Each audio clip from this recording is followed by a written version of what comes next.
Γεια σας παιδιά, τι κάνετε, πώς είστε? Στο σημερινό βίντεο θα διαβάσουμε το παραμύθι «Ο κύριος Κοντούφλης χάνει τη μνήμη του».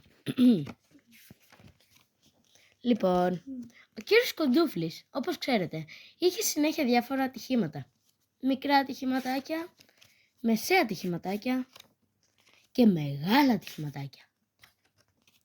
Μια μέρα, ο κύριος Κοντούφλης σηκώθηκε από το κρεβάτι του, ή μάλλον, για να πούμε την αλήθεια, έπεσε από το κρεβάτι του, όπως κάθε πρωί. Τράβηξε τις κουρτίνες και άνοιξε το παράθυρο. Ήταν μια υπέροχη μέρα. Έσκυψε λιγάκι έξω από το παράθυρο, πήρε μια βαθιά αναπνοή και έπεσε κάτω από το παράθυρο. Μπαμ! Έσκασε με το κεφάλι κάτω στο κήπο σαν καρπούζι. Κάθισε για λίγο στο γρασίδι, έτριψε το πονεμένο του κεφάλι και προσπάθησε να θυμηθεί ποιος ήταν. Δεν είχε ιδέα ποιανού ήταν ο κήπος που καθόταν, δεν είχε ιδέα ποιανού ήταν το σπίτι δίπλα του και δεν είχε ιδέα ποιος ήταν. Ο κύριος Κοντούφλης είχε χάσει τη μνήμη του. Ο κύριος Κοντούφλης σηκώθηκε, περπάτησε μέχρι την αυλόπορτα και βγήκε στο δρόμο. Εκείνη τη στιγμή περνούσε από εκεί ο κύριος Μπερδεμένος. «Καλό βράδυ», είπε ο κύριος Μπερδεμένος που πάντα μπέρδευε τις ώρες της ημέρας. «Νομίζω πως έχασα τη μνήμη μου», του είπε ο κύριος Κοντούφλης. «Μήπως ξέρεις πώς με λένε?» «Και βέβαια ξέρω», απάντησε ο κύριος Μπερδεμένος. «Είσαι ο κύριος Προσεκτικός». «Ω ναι, πώς μπόρεσα να το ξεχάσω», είπε ο κύριος Κοντούφλης. «Είμαι ο κύριος Προσεκτικός». Ο κύριος Κοντούφλης περπάτησε αρκετά, ώσπου έφτασε στην πόλη. Ο πρώτος άνθρωπος που συνάντησε ήταν η κυρία Μπακαλίδου, που κουβαλούσε 3 πακέτα με τρόφιμα. «Γεια σας», είπε χαρούμενο ο κύριος Κοντούφλης. «Είμαι ο κύριος Προσεκτικός και αν θέλετε μπορώ να σας βοηθήσω». «Είστε πολύ ευγενικός», απάντησε η κυρία Μπακαλίδου. «Να, πάρτε αυτό το κουτί με τα αυγά που είναι από πάνω». Ο κύριος Κοντούφλης πήρε τα αυγά από την κυρία Μπακαλίδου, αλλά δεν πρόλαβε να κάνει 2 βήματα και παφ! Έφαγε μια μεγάλη τούμπα και όλα τα αυγά έγιναν ομελέτα. «Ω Θεέ μου», φώναξε η κυρία Μπακαλίδου, «πάνε τα αυγουλάκια μου». «Είσαι σίγουρα προσεκτικός?» «Συγγνώμη, δεν το ήθελα», απολογήθηκε ο κύριος Κοντούφλης. Λίγο παρακάτω ήταν το μαγαζί του κυρίου Μπουκαλάκια, του Γαλατά.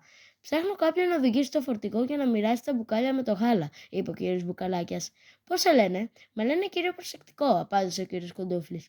«Τέλεια», είπε ο κύριος Μπουκαλάκιας. «Είσαι το κατάλληλο άτομο για να μοιράσει το γάλα».